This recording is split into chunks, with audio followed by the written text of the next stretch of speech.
Hi everyone! Magandang umaga, tanghali, hapon at gabi sa inyong lahat kung sa mampanig ng mundo kayo naroroon.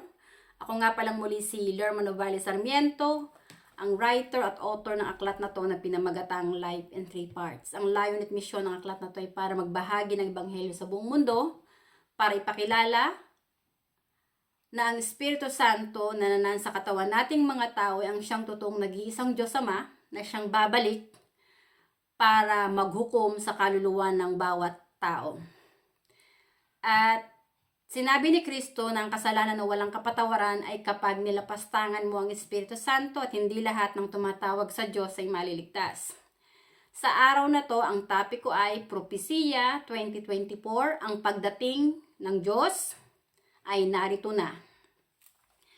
Gusto kong ibahagi sa inyo ang mga aral ni Kristo ay hindi nagmula kay Jesus, kundi mismong sa Espiritu Santo na nanahan sa katawan niya. Dahil yung katawan ni Kristo ay templo rin ng Espiritu Santo. Ipinahayag ni Kristo na templo ng Espiritu Santo ang katawan ng tao, at ang tao ay hindi nabubuhay dahil sa tinapay lamang.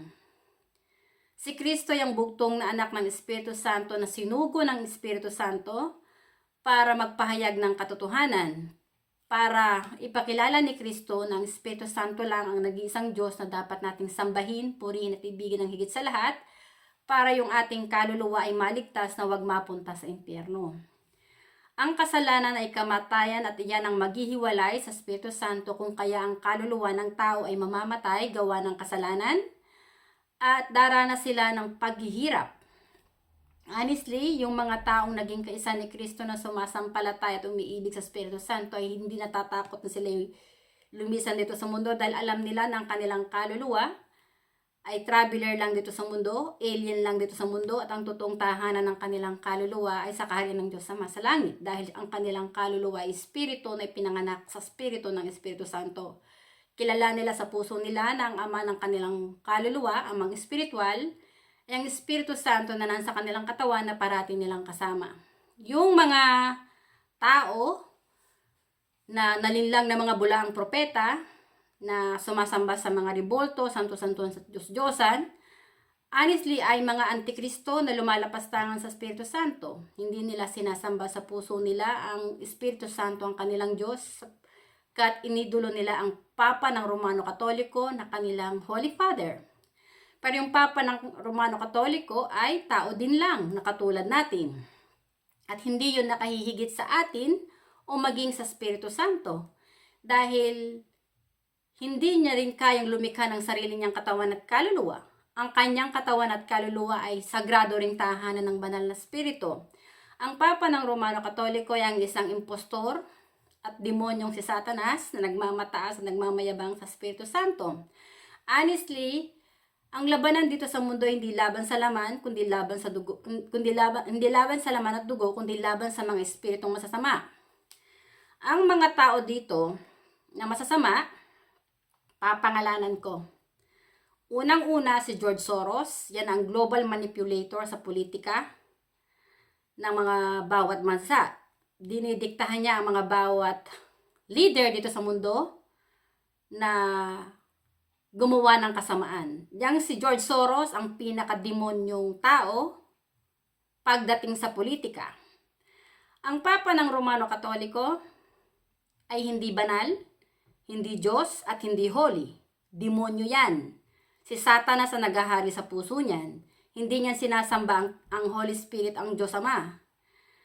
Yang mga leaders ng Amerika, ng NATO, ng European Union, hindi sila sumasampalataya sa banal na Espiritu na siyang totoong Diyos na nagsugo kay Kristo.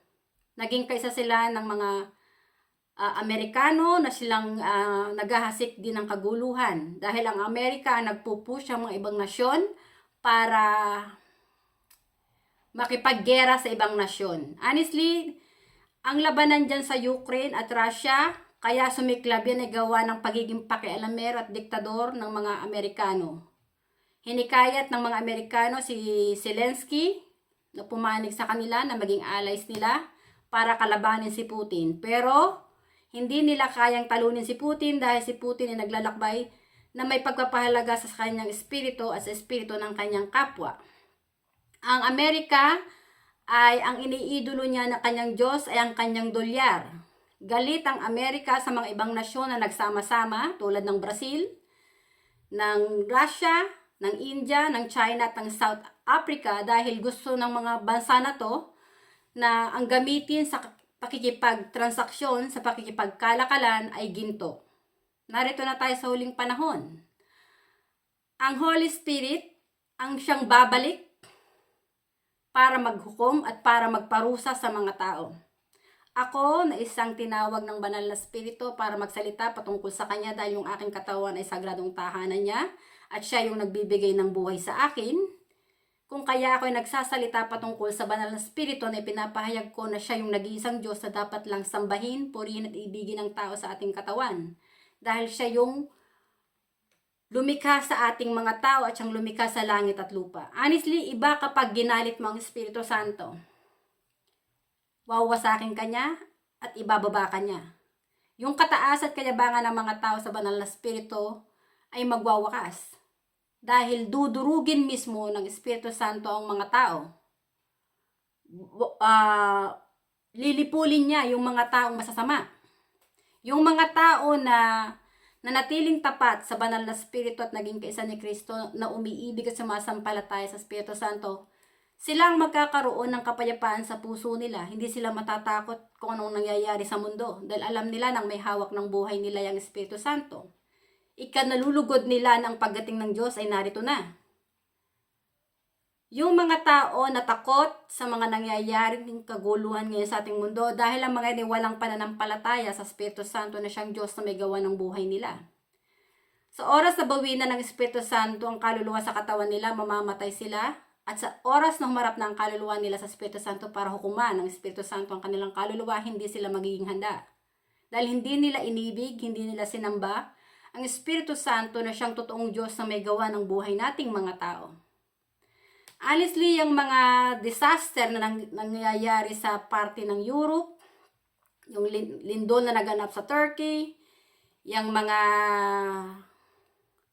pag-ulan at mga baha dyan sa parte ng Greece, sa Italy, yung sa lugar ng parte ng Saudi Arabia, yung Mecca,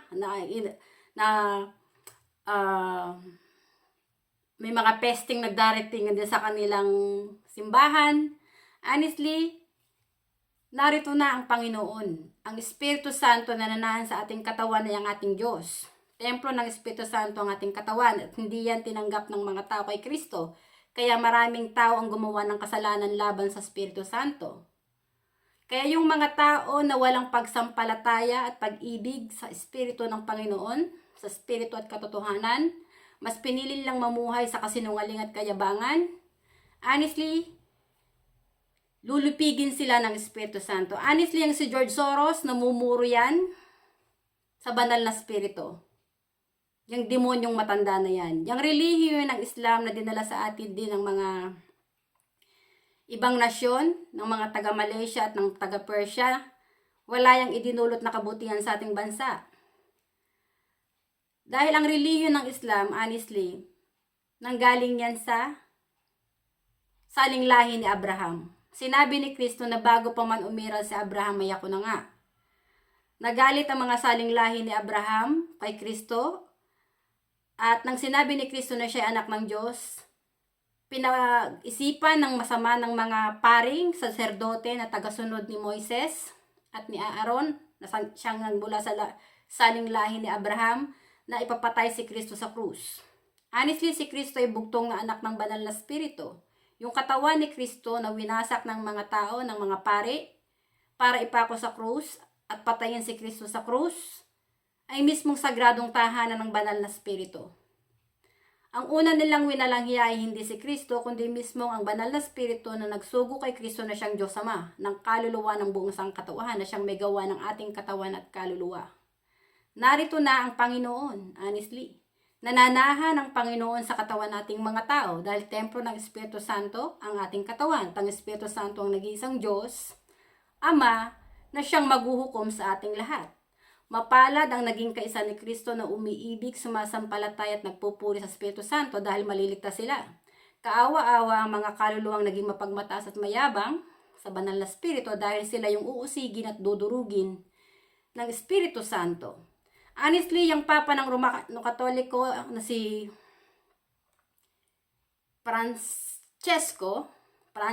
Pope Francis, na ang totoong pangalan niya ay George Mario Bergoglio, yan ang pinakahuling Papa ng Romano Katoliko. Narito na tayo sa huling panahon.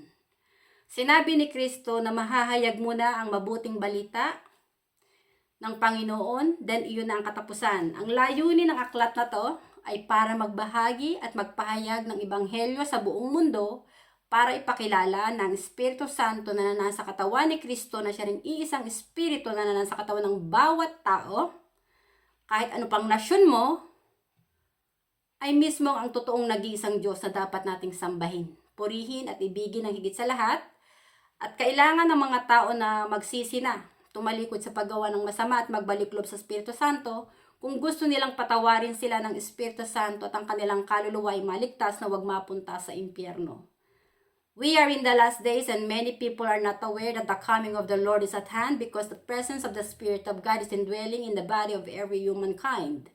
Many people are not aware that's what's going on around the globe. It is because it comes from the wrath of the Holy Spirit, because many people blaspheme against the Holy Spirit. They turn away from the Holy Spirit and they love to become wicked, to hate the Holy Spirit. People who hate the Holy Spirit will receive the wrath of the Holy Spirit. People who are rebellious, boastful, and arrogant to the Holy Spirit will get the punishment that they deserve because the Holy Spirit will destroy them. This is the gospel of God.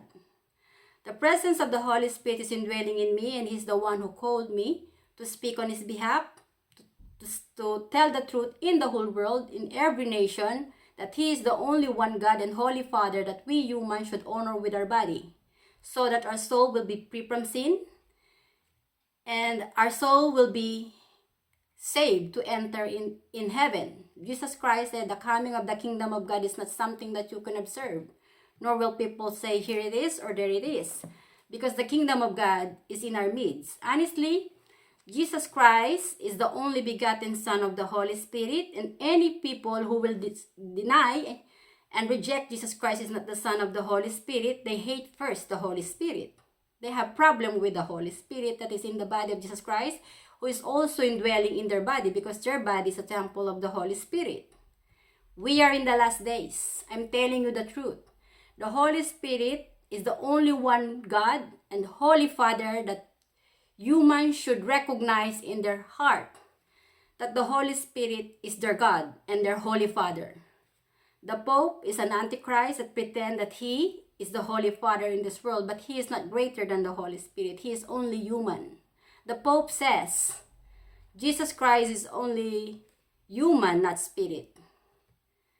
This is the word that Pope said, Gesù non è spirito. Gesù è un uomo. It says, saying that Jesus Christ is not spirit, but only human.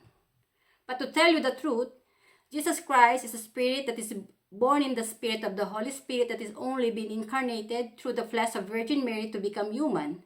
So that through Jesus Christ, we can have reconciled with the Holy Spirit to be born again in the Spirit as a new creation of God.